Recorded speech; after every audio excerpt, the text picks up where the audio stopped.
Bismillah, Assalamualaikum warahmatullahi wabarakatuh. Perkenalkan, nama saya Farhan Fahrezi, bisa dipanggil Kak Farhan atau Kak Fahrezi juga boleh. Mohon izin pada Sobat Pejuang Duha ya, untuk menyampaikan tips-tips dalam menghadapi bulan Ramadan. Oh ya, sebelumnya saya mau berterima kasih gitu ya pada Sobat Pejuang Duha yang sudah mengundang saya saat ini untuk menyampaikan sebuah nasihat yang mana berguna gitu ya untuk saya pribadi dan teman-teman sekalian. Ya, semoga dengan adanya nasihat ini itu bisa meningkatkan iman kita, semangat kita gitu dalam beribadah pada Allah Subhanahu wa taala, kemudian mengikhlaskan ibadah kita hanya padanya, dan mudah-mudahan gitu ya teman-teman dan kita semua di akhirat nanti dapat mendapat pahala di sisi Allah Subhanahu wa taala ketika kita bertanya gitu ya, mana pahala yang kita dapat gitu ya dari amal-amal yang sudah kita lakukan ketika di dunia. Nah, ketika kita tagih, Allah Subhanahu wa taala memberikannya gitu ya. Jangan sampai amal kita yang sudah kita lakukan di dunia sudah begitu banyak, sudah begitu lelah kita mengerjakannya, namun nauzubillah itu belum tentu diterima gitu ya. Bahkan nauzubillah bisa ditolak semuanya dikarenakan adanya hati kita kurang ikhlas gitu ya dalam beramal. Dan semoga Allah Subhanahu wa taala menjaga hati-hati kita untuk senantiasa ikhlas beramal hanya untuknya gitu ya. Tapi jangan diartikan juga ikhlas dalam beramal ini ketaatan hanya pada Allah saja gitu ya. Maksudnya itu benar juga. Akan tapi kalau misalnya kita mengharapkan sesuatu yang ada di sisi Allah Subhanahu wa taala sebagaimana kita mengharapkan surga gitu ya. Ada juga yang mengatakan kalau misalnya kita beramal itu jangan mengharapkan surga gitu ya. Padahal Nabi SAW pun juga meminta surga pada Allah Subhanahu wa taala, yang mana Nabi SAW ya kita tahu gitu ya, beliau sudah dijamin masuk surga gitu ya. Beliau juga sudah diampuni dosa-dosanya, kemudian beliau juga diampuni dosa-dosa setelahnya gitu ya. Akan tapi beliau masih meminta surga gitu ya. Ini mengajarkan pada umatnya ya bahwa minta surga itu boleh gitu ya, mengharapkan sesuatu yang ada di sisi Allah SWT. Nah, yang nggak boleh itu mungkin kita mengharapkan pujian gitu ya, nauzubillah, kemudian mengharapkan kedudukan dunia gitu ya, harta dunia dan lain-lainnya. Nah, yang itu yang tidak diperbolehkan gitu teman-teman. Nah, izinkan saya untuk menyampaikan persiapan ya di bulan Ramadan di tengah pandemi gitu ya.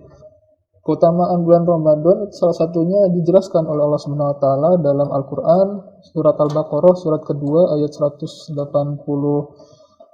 salah satunya. Itu bunyi ayatnya kurang lebih seperti ini. Syahrul Ramadan alladzi unzila fihi al-Qur'an hudal linnas wa bayyinatin minal huda wal furqan. Kemana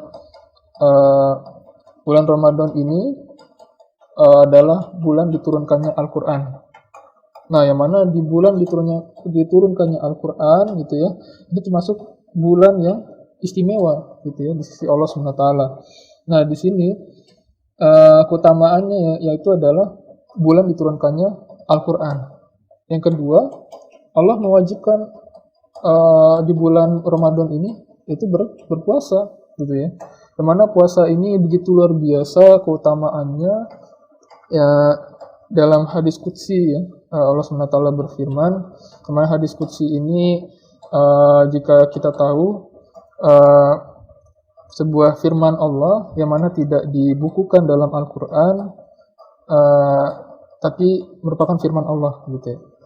Mana Allah berfirman bahwa puasa adalah untukku gitu ya. Sementara untuk amal-amal yang lain itu untuk kita gitu ya. Kita mengerjakan sholat, kita mengerjakan sedekah gitu ya. Nah, itu kebaikannya balik lagi untuk kita gitu. Namun tidak sama dengan puasa gitu ya. Karena puasa itu Allah berfirman bahwa puasa ini adalah untukku, gitu ya. Kita menahan hawa nafsu kita menahan makan minum kita, menahan syahwat kita, kemudian kita menahan anggota tubuh kita untuk tidak melakukan hal-hal yang diharamkan oleh Allah SWT di bulan Ramadan. Nah itu Allah akan ganjar gitu ya dengan pahalanya. Yang mana kita nggak tahu pahalanya gitu ya. Satu hari kita berpuasa di bulan Ramadan itu berapa banyak pahala yang kita dapatkan.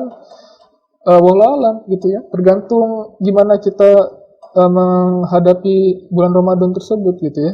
Misalnya di hari pertama kita benar-benar fokus gitu ya berpuasa, kemudian gak hanya berpuasa saja, tapi kita juga menahan hawa nafsu kita menahan pandangan kita gitu ya. Kemudian kita juga berbuat baik gitu ya. Tadarus Al-Quran juga jangan sampai tinggal. Kemudian kita juga banyak berzikir pada Allah SWT. Kemudian kita juga tidak lalai gitu ya, mengisi waktu kita dengan hal-hal yang bermanfaat sampai akhirnya datang waktu maghrib. Maka insya Allah mudah-mudahan Allah berikan pahala gitu ya di sisi Allah SWT. Dan Allah alam satu hari berpuasa di bulan Ramadan itu kita nggak tahu berapa besaran pahalanya. Allah alam gitu ya. Mungkin bisa jadi gitu ya, ini hanya perandaian saja gitu ya. Seandainya kita berpuasa satu hari di bulan Ramadan seperti itu gitu ya, dan Allah ridho gitu ya, dan yang mana keridhaan Allah ini Allah simpan gitu ya, Allah rahasiakan, yang mana kita nggak tahu gitu ya, sampai nanti di akhirat kita baru tahu. Nah pas ditimbang amalan kita ternyata lebih berat keburukannya gitu ya, lebih berat keburukannya. Nah kemudian Allah ngelihat lagi gitu ya, ada amal-amal ternyata yang masih belum diberikan ganjaran gitu ya. Salah satunya adalah puasa. Nah puasa di sini Allah yang berikan ganjaran langsung gitu. Nah Allah berikan ganjaran langsung.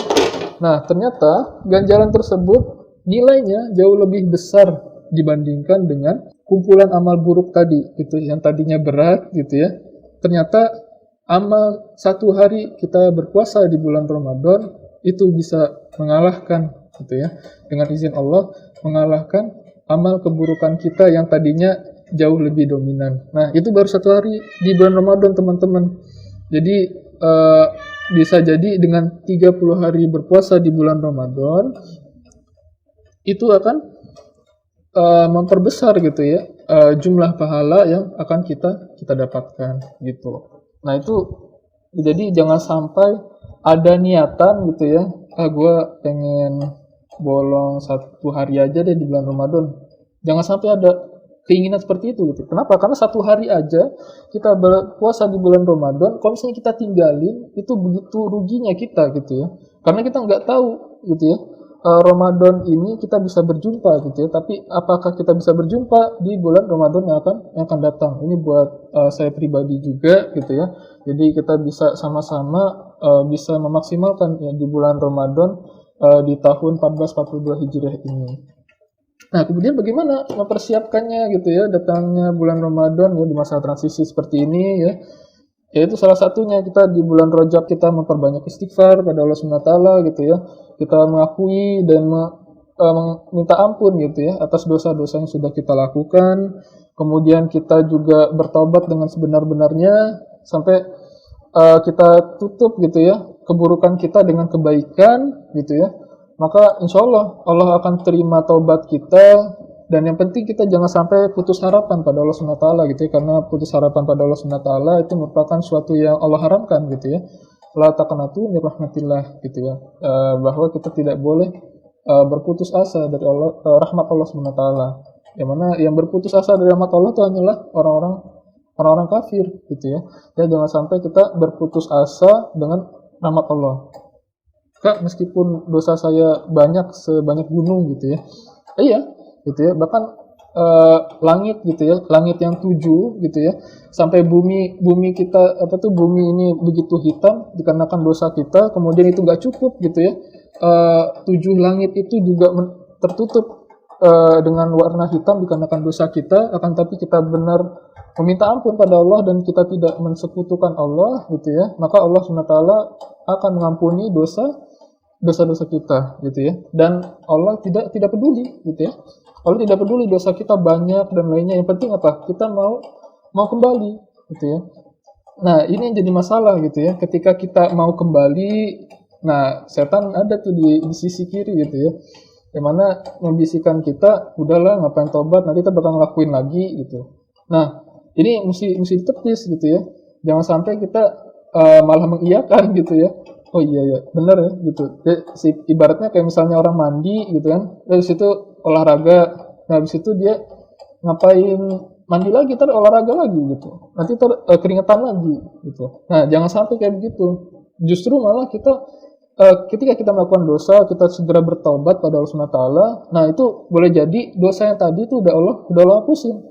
Tapi apa yang terjadi kalau misalnya kita malah mengiyakan omongan setan tadi gitu ya, kita malah menunda-nunda taubat gitu ya, dan kita nggak tahu umur kita sampai kapan gitu. Dan kalau misalnya kita menunda taubat dan lainnya, dan jangan sampai gitu ya, nauzubillah, Allah cabut nyawanya ketika melakukan dosa tersebut gitu, jangan sampai. Nah, jadi kita bertobat pada Allah Subhanahu wa taala di bulan Rajab gitu ya, berperbanyak istighfar, kemudian perbanyak amal soleh, dan juga udah mulai meningkatkan gitu teman-teman untuk tadarus Qur'annya gitu ya. Kenapa? Karena untuk memudahkan teman-teman ketika mempunyai targetan di bulan Ramadan nantinya gitu ya, yang mana kita sama-sama tahu gitu ya, yang populer itu adalah memperbanyak tadarus Al-Qur'an gitu. Memperbanyak tadarus Al-Qur'an, kemudian sesuai dengan kemampuan teman-teman gitu ya, jangan memaksakan diri juga gitu ya. Jadi kalau misalnya targetannya nggak tercapai, jangan putus asa gitu. Boleh jadi pas dievaluasi ternyata ya kemampuannya belum sampai sana gitu. Jadi ulama-ulama terdahulu yang mana beliau gitu ya, ada yang 1 hari khatam Al-Quran, 1 hari 2 khatam Al-Quran. Kenapa? Karena mereka sudah istiqomah gitu ya.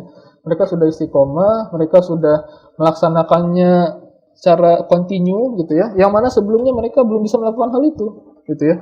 Mungkin awalnya pertama dia 1 juz dulu, 2 juz, 3 juz, sampai akhirnya 30 juz dalam sehari dengan izin Allah gitu. Sampai akhirnya mereka bisa mencapai amal tersebut gitu ya, bisa mengkhatamkan Al-Quran, satu Al-Quran itu dalam 1 hari gitu.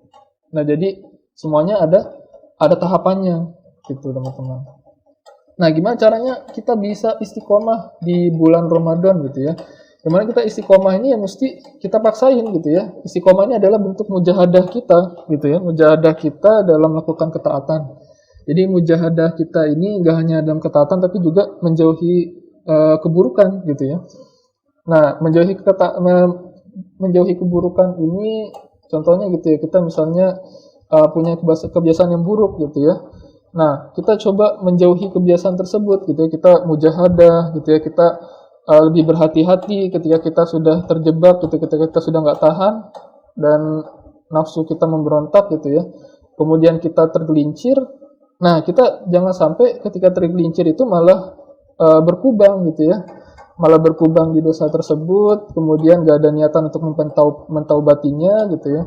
Itu malah jadi kita malah terkuasai oleh dosa tersebut gitu, sampai kita akhirnya nauzubillah mati di dalam keadaan dosa tersebut. Nah, makanya kita jangan menunda-nunda taubat gitu ya. Kita bertaubat segera ketika kita melakukan keburukan tersebut, kita segera bertaubat. Nah, kemudian Allah akan berikan jalannya lagi gitu ya. Allah akan berikan jalannya lagi gimana caranya kita untuk kembali dan gitu. Nah, jadi istiqomah di bulan Ramadan itu bisa dilakuin kalau misalnya kita mujahadah gitu ya. Kita mujahadah dengan sungguh-sungguh gitu ya, untuk bisa melakukan kebaikan-kebaikan di bulan Ramadan dengan istiqomah.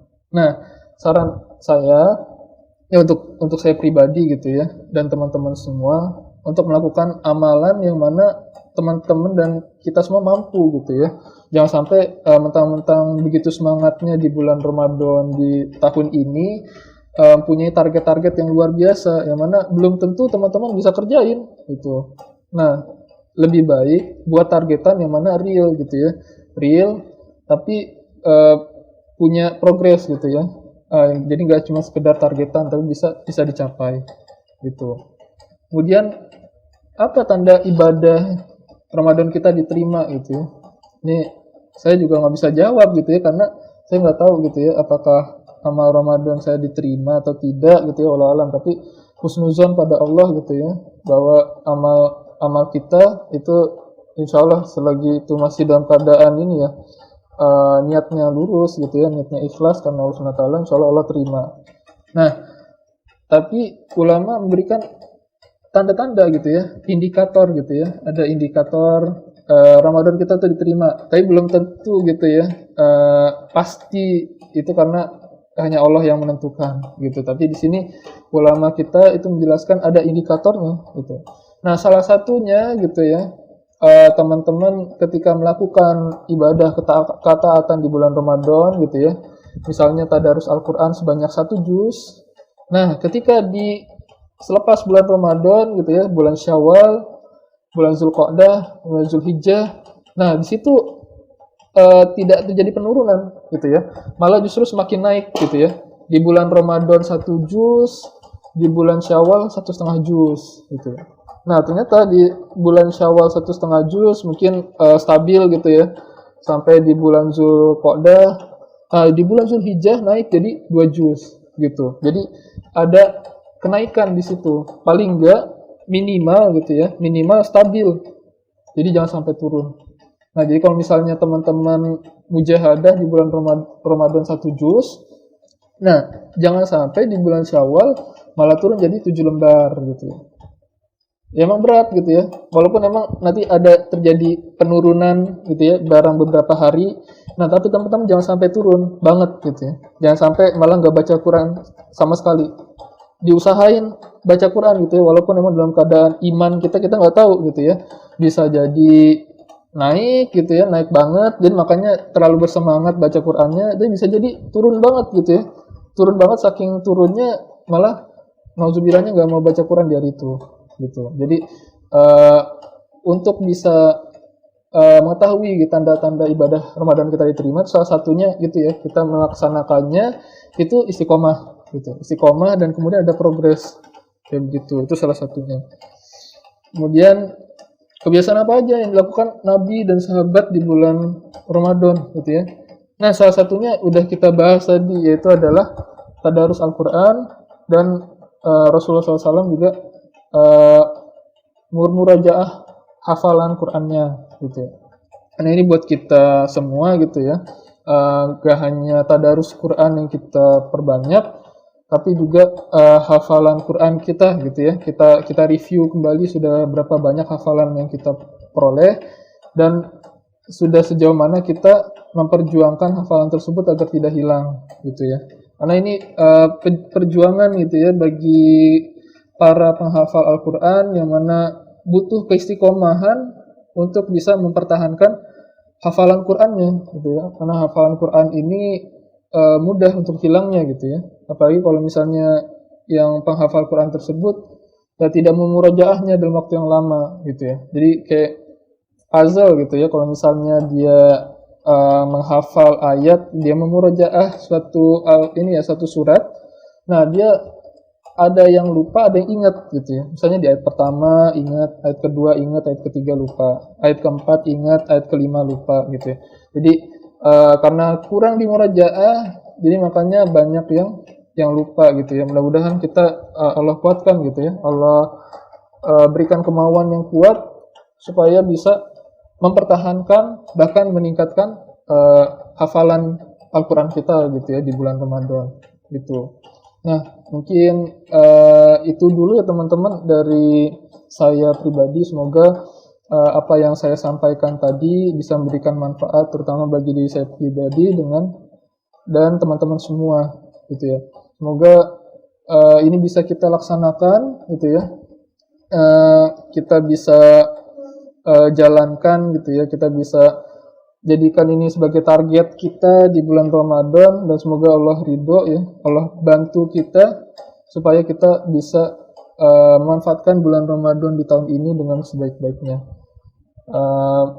Mohon maaf jika ada kata yang kurang berkenan, mohon dibuka pintu maaf.